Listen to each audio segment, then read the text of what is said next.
આ તમામે મળી આ જે વિક્ટીમ છે પ્રતાપભાઈ, પારસભાઈ અને ભરતભાઈ, તેમના અલગ અલગ પ્રકારના પ્રલોભન આપી તેમના નામના ખોટા દસ્તાવેજ તથા ખોટો બિલો લઈ ને બોગસ પેઢીઓ બનાવેલી. આ પેઢીઓના નામથી સિક્કા બનાવી અને તે નંબરના GST નંબર મેળવેલા અને અન્ય સર્ટિફિકેટ કઢાવી અને આ તમામ જે સર્ટિફિકેટ GST નંબર એ પેઢીઓ બનાવટી બોગસ હોવા છતાં તેનો ખરા તરીકે ઉપયોગ કરી આ ગુનાના મુખ્ય આરોપી હિરલબા જાડેજા, આ ઉપરાંત તેની સાથે સંકળાયેલા અન્ય આરોપીઓ નૈતિક માવાણી, સચિન મહેતા, હિતેશ ઓડેદરા, આ તમામે મળી અને જે ભારત રાજ્યના જે સાયબર ફ્રોડના જે રૂપિયાઓ છે તે આ એકાઉન્ટ કુલ 22 એકાઉન્ટો છે, કરંટ એકાઉન્ટો ખોલાવેલા અને અલગ અલગ સમયે ટ્રાન્ઝેક્શન કરેલા.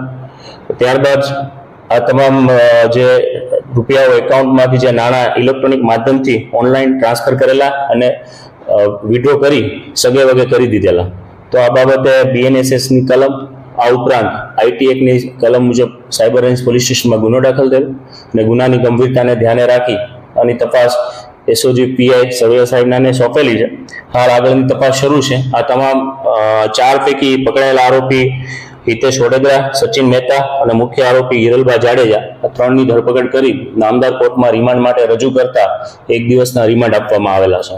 કેટલા રૂપિયાનું થયું છે? આ સમગ્ર જે તપાસ દરમિયાન SOGની ટીમ જે પહોંચી છે તે મુજબ છેલ્લા એકાદ વર્ષથી સમગ્ર ભારતભરના કુલ 83 જેટલી ફરિયાદો ભારત સરકારના સમન્વય પોર્ટલ મારફતે મળેલી કે તેમની સાથે 100 એકાઉન્ટ નંબરથી ચીટિંગ થયેલા. તો જે 22 એકાઉન્ટ ખોલાવેલા છે તે પૈકી 11 એકાઉન્ટનો ઉપયોગ કરવામાં આવેલો અને જેમાં સાયબર ફ્રોડના કુલ 2,23,00,000 જેટલી રકમના રૂપિયાઓ આ 11 એકાઉન્ટ મારફતે ફ્રોડની રકમના ટ્રાન્ઝેક્શન થયેલા.